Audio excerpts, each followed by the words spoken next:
China is Canada's 7th largest source of tourism. So the 5th pillar of this partnership will build on opportunity. Power isn't given, it's built. Subscribe and add your brick. Canada just signed a deal many thought wouldn't happen. Chinese EV tariffs cut to 6.1%. Up to 49,000 vehicles approved. Canola tariffs slashed from 84% to 15%. Visa-free travel restored. That's not symbolic diplomacy. That's structural change. Here's what that really exposes. This wasn't sudden, it was coordinated. EV production planned on Canadian soil. Agricultural markets reopened. Long-term investment embedded. That's leverage shifting, not headlines spinning. For years, pressure worked because Canada had limited alternatives. Today signals something different: diversification, not dependency. This wasn't a gamble. It was a plan moving into reality. China produces some of the most affordable and efficient energy-efficient vehicles in the world.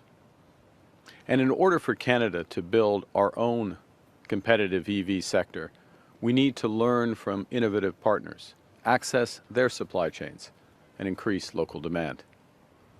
And to help deliver the full potential of these partnerships and bring down costs for Canadians, Canada has agreed to allow up to 49,000 Chinese electric vehicles into the Canadian market, with the most favored nation tariff rate of 6.1%. This is a return to the levels that existed prior to recent trade frictions. But it's a return under an agreement that promises much more for Canadians. It's expected that within 3 years, this agreement will drive considerable Chinese investment in Canada's auto sector, creating good careers in Canada and accelerating our progress towards a net zero future and the auto industry of the future. With this agreement, it's also anticipated that within 5 years, more than 50% of these vehicles will be affordable EVs with an import price of less than $35,000. This changes Canada's position almost overnight. If electric vehicles are manufactured in Ontario, not just imported, that means Canadian jobs, Canadian supply chains, and Canadian control over pricing. Cars potentially under $35,000, built domestically. That's industrial strategy, not symbolism. And here's what that really exposes. Those vehicles would sit right beside the U.S. border, competitive, affordable, legally produced inside a G7 country. That complicates any attempt to isolate Chinese EV influence while simultaneously pressuring Canada's auto sector. Listen closely, this is the shift. If Canada can produce competitively at home, threats tied to relocation lose their force. The leverage narrows. The pressure point weakens. This isn't about confrontation. It's about options. When a country expands its industrial base and diversifies supply chains, it reduces vulnerability. That's not aggression, that's sovereignty. And EVs are only part of it. The deeper story is leverage. This agreement didn't just open a market, it closed a tactic. When alternatives exist, intimidation loses impact. That's where the real lesson sits. China used to be the largest market for Canadian canola seed. We want to not just return to those levels, but to surpass them. And so I'm pleased today to announce that Canada and China have reached a preliminary but landmark trade agreement to remove trade barriers and reduce tariffs. By March the 1st, Canada expects that China will lower tariffs on Canadian canola seed to a combined rate of approximately 15%. China is a $4 billion canola seed market for Canadian producers, and this change represents a significant drop from the current combined tariff levels of 84%. Furthermore, Canada expects that Canadian canola meal, as well as Canadian lobsters, crabs, and peas, will not be subject to relevant anti-discrimination tariffs from March 1st of this year until at least the end of this year. For months, Canadian farmers carried the cost of a dispute they didn't create.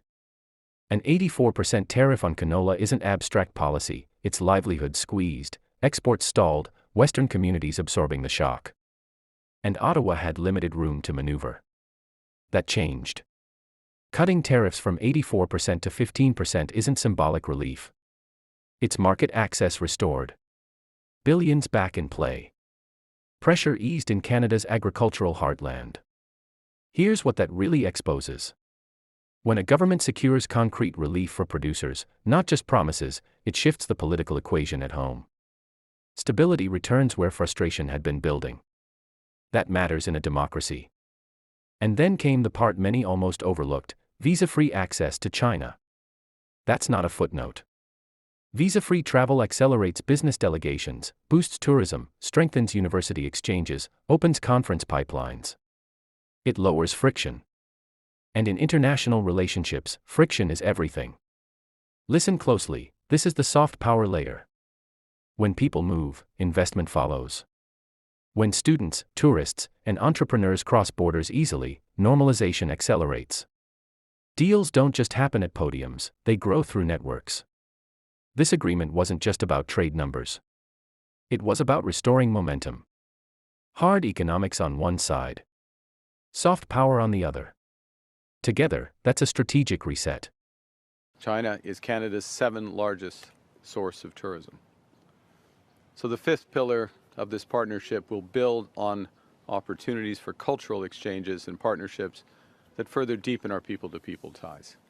That means museums, digital content creators, visual artists, and other creative professionals in our respective countries will have new opportunities to collaborate.